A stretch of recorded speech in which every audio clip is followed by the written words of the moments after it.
其實好多人都唔知道，我曾經有一個女朋友，佢好討厭我，好唔中意我，但係佢就幫我生咗2個女，一個仔。你冇聽錯。咁我之後呢，就發生咗啲事啦，我就移民咗嚟台灣，而佢呢，就留咗喺香港。我哋冇點樣聯絡，冇咩點樣見面。大家係咪以為我呢？其實呢，今次嘅影片嘅主角呢，就唔係我。我攞翻個主角出嚟先。今次嘅影片嘅主角呢，就係佢啦。係啦，今次呢，就想同大家分享波子嘅故事，賤男嘅故事。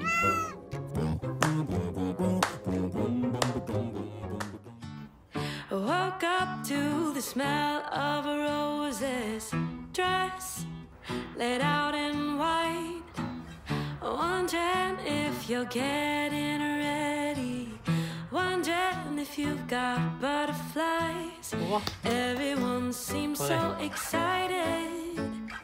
Mama's already cried. No need to rush the thing, we're just beginning.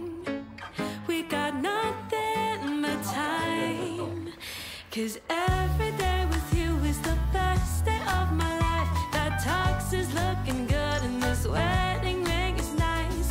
If I could be honest forever. 咁歡迎大家收睇我第一集嘅貓奴講貓經。呢個主題個名我諗咗好耐，但係我想將佢拍成一個系列嘅，想同大家分享我平時養貓嘅小故事。咁今次呢，就係第一集，第一集呢，就係分享我隻貓啦，就係波子，佢係我人生第一隻養嘅貓。唔知大家屋企有冇養貓？佢對我嚟講都係有特別嘅意義嘅，所以咧我移民咗過嚟台灣，就算幾困難都好咧，我都逼咗佢陪我一齊移民去台灣嘅。咁今集嘅影片咧，我都想同大家講，我係咩原因去有波子？波子點解我哋會突然間屋企多咗佢出現嘅？咁就首先介紹下波子嘅基本資料。波子咧係出生喺2019年7月12日嘅，佢而家大概6歲左右，係巨蟹座嘅。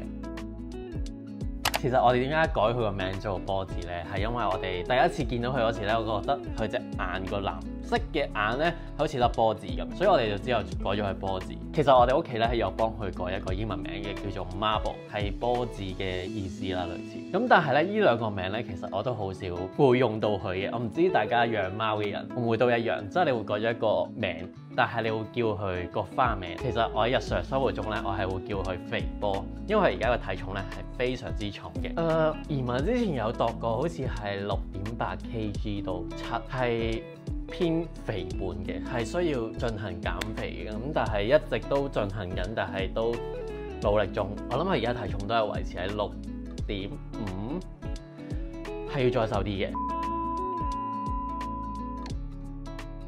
咁除咗肥波呢個名之外咧，我最常叫佢咧就係波波，波子變咗波波。我唔知大家養寵物嘅人，即係日常生活中咧就叫咗佢另外一個花名咯。所以其實波子同埋 Marble 呢個名基本上係我冇直接咁樣叫過佢嘅，波子都唔知佢自己係有一個名叫 Marble 嘅。咁但係我哋可能獸醫登記嗰時會用波子或者 Marble 去登記咯。好啦，咁我就開始分享我哋屋企點解會突然間多咗波子嘅存在。我哋屋企咧突然間有佢咧，唔係突然間想養貓，所以屋企就突然間多咗隻貓，唔係咁樣嘅，係因為一啲原因嘅。咁唔知大家仲記唔記得佢個出生日期？2019年7月，係啦，2019年7月12號。咁喺呢段期間，唔知大家估唔估到啲乜嘢？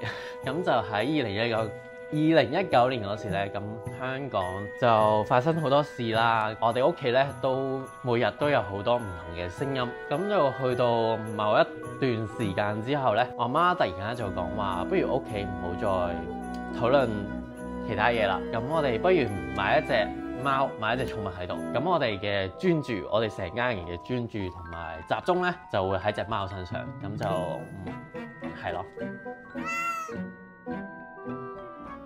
所以咧，當我媽主動去提出話屋企可以養隻寵物之後咧，我係非常之開心嘅。我係開心到個程度咧，我仲好記得，我一日係朝頭早嚟嘅。我食完早餐，我媽一提呢樣嘢咧，我即刻去揾。我有去睇領養嘅網站啦，跟住我有睇好多唔同嘅網站。我即刻問啲 friend 邊度有貓可以買到翻嚟，或者可以領養翻嚟。我就即刻中午咧就搭巴士出咗去尖沙咀。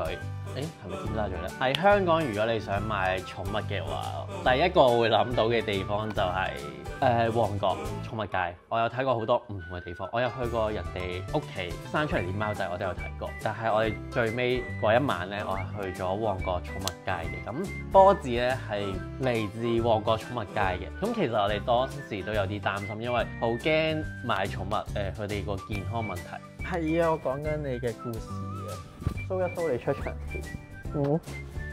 佢隻眼咧係真係藍色㗎，唔知大家睇唔睇得清楚？嗰時我見到佢隻眼咧，我係好中意，因為我自己本身好中意藍色。佢啲毛又好滑喎。但係我想講咧，其實波子咧唔係我揀嘅，我原本唔係揀佢嘅。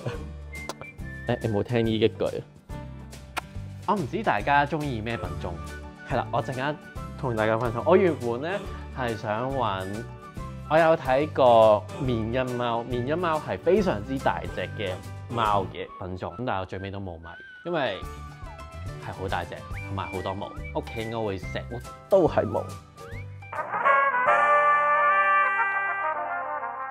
其實當日咧，我原本係好想買咧，我係好中意英短嘅。我喺旺角度咧見到一隻藍眼英短，我係非常之想買佢嘅。咁但係我睇到之後，我即刻打俾我屋企人，叫佢過嚟。我屋企人過到嚟之後咧，我再翻去嗰間寵物店之後咧，我隻英短咧就俾人買走咗啦。咁英短咧係比佢咧平好多嘅。英短大概喺香港買嘅話，1萬蚊至到13,000蚊呢個價錢。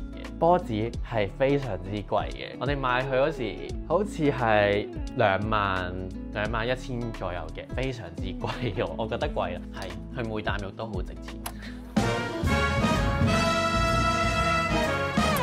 咁我回應翻呢個影片，點解會話波子係賤男咧？因為其實我屋企咧係有第二隻貓嘅，咁第二隻貓係之前我姑媽個朋友屋企生咗一竇貓仔，咁就係我一紮貓仔嗰度咧就攞過嚟養嘅，同樣係布偶貓。嗰隻貓嚟咗我屋企之後咧，我係完全 feel 到佢係非常之討厭波子嘅，但係最後就意外懷孕，我哋都唔知點解會成功嘅。我第二隻貓叫做 Luna， 我喺移民過嚟台灣之前咧，我又好安置好 Luna 嘅。咁 Luna 就而家跟我姑媽一齊，佢都好開心快樂。咁波子就跟咗我移民過嚟台灣咁樣。